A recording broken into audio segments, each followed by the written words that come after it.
Imagine living in a world so perfect that even tragedy feels out of place. This is The Garden Party by Katherine Mansfield. The Sheridans belong to the upper class, and this garden party is a display of status and control. The story takes place over a single day at the Sheridan family's grand house, set on a hill, physically and symbolically above the nearby working-class cottages below. It's the morning of a garden party, and everything is flawless. The weather is calm and golden. The sky is clear. The garden is freshly cut. The roses bloom in abundance. Inside this carefully curated world lies Laura Sheridan. She is young, sensitive, and slightly different from the rest of her family, while her mother, Mrs. Sheridan, is confident and socially composed, and her sister Jose is sharp and practical.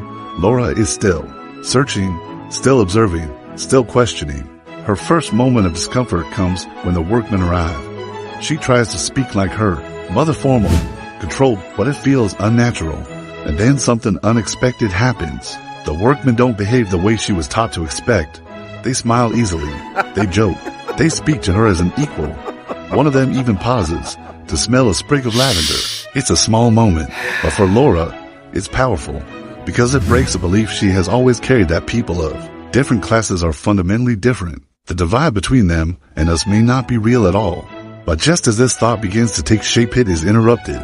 A man named Mr. Scott, who lives in the poor cottages just below their house, has been killed in a terrible accident. He was a young working man at Carter. His horse shied. He fell and died instantly. He leaves behind a wife and children. The contrast is immediate. Up on the hill, beauty, music, preparation. Down below, grief, silence. Lost Laura is shaken. To her, the response is obvious. The party must be canceled. She goes to her family, but instead of understanding, she meets resistance. Her sister Jose dismisses her, calls her absurd. To Jose, life must go on. There is no reason to disrupt a perfectly planned event. Then Laura turns to her mother. Mrs. Sheridan doesn't argue aggressively. Instead, she gently redirects. She smiles. She softens the situation. And then she places a beautiful black hat on Laura's head. It's elegant, perfect, made for her, and suddenly Laura sees herself in the mirror, and everything shifts. Her moral clarity begins to blur. Was she overreacting? Was she being dramatic? This is the turning point, because nothing about the situation has changed except Laura's perception. The party continues. Guests begin to arrive. The band plays. The garden fills with movement, color, laughter. People compliment Laura, admire her hat, and slowly she is pulled back into the illusion. For a few hours, everything feels perfect again. When the party ends, reality returns quietly. Mrs. Sheridan suggests sending a basket of leftover food to the grieving family. It sounds generous, kind, even, but there is something deeply uncomfortable about it, because it reduces tragedy to charity. Still, Laura is chosen to deliver it, and so she begins her descent from the bright, elevated world of her home down into the shadowed, working-class lane. The shift is immediate. The air feels heavier. The houses are smaller, darker. For the first time, Laura is not observing poverty from a distance. She is inside it.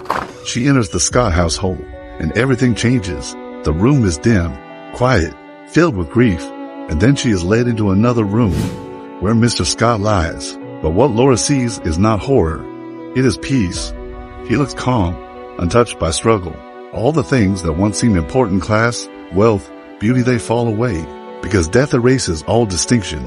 She realizes that life, with all its noise, its hierarchy, its performances, may be the illusion, not death. When she leaves the house, she is changed. She meets her brother Larry on the way back. He asks her what happened. She tries to explain. She begins, isn't life? But she cannot finish, because what she has realized is too vast. And Larry simply responds as if he understands, and that is where the story ends. Not with a conclusion, but a question. Like the summary? Subscribe to Ape School.